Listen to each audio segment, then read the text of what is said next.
Alhamdulillah.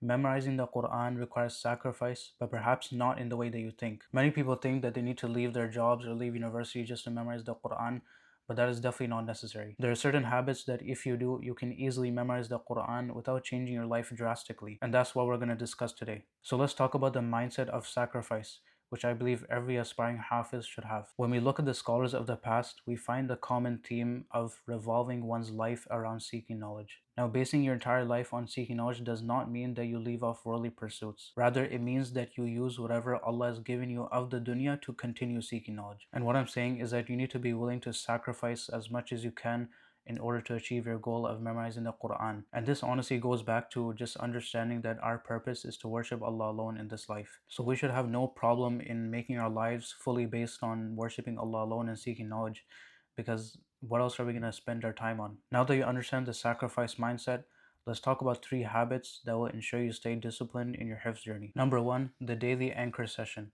This is when you force yourself to memorize and revise a non-negotiable amount of the Quran. For example, you can force yourself every day to memorize half a page and revise 1 juz every day. And once you get used to doing that for a month or 2 months, you can slowly increase the amount. So after 2 months of memorizing half a page and revising 1 juz daily, you can then increase it to 3/4 of a page for memorization and 1.5 juz for revision. But just so you know, you may not be able to increase like this unconditionally, because most people memorize 1 page or 2 pages till they finish their hifz. Because you need to focus on making the portion very strong the first time, as opposed to memorizing a lot of pages without it being strong. And as for revision, the maximum you should read is 1 manzil every single day, which is 1/7 of the Quran or 4.3 juz. So memorization is always best to keep small, so you can memorize it very well the first time, and revision is always best that you read as much as you can, since you're only reading it one time. And you'll find that sometimes you can't even do the minimum amount of memorization or revision that you set for yourself,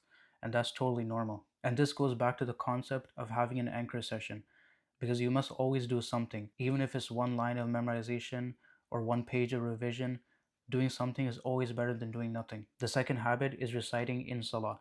This is important because it helps in revision, and it fulfills one of the purposes of you memorizing the Quran, which is reading in salah so you can ponder over the meanings. At first, I recommend reciting from random pages, and after you get used to it, you can start from the last surah that you memorized till you reach Surah An-Nas. And I recommend reviewing a page before you read it in salah. This doesn't mean that your hifz is bad, because all imams do this before they lead a prayer. The third habit is listening to the Quran.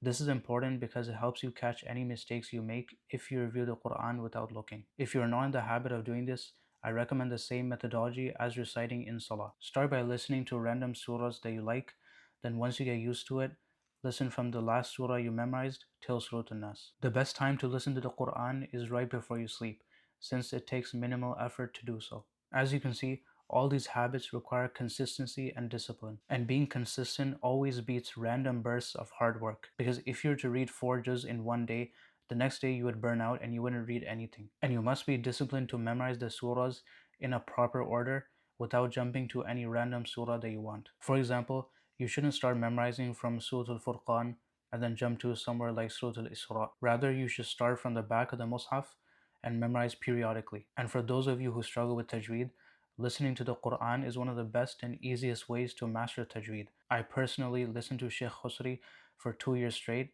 and I learned tajweed just like that. So in summary, you want to have a mindset of sacrifice when it comes to memorizing the Quran, such that you prioritize it over everything. And you want to try your best to stick to these 3 habits so that you can memorize the Quran without making major changes to your life. If you benefited from this video, be sure to like, subscribe, and share with others.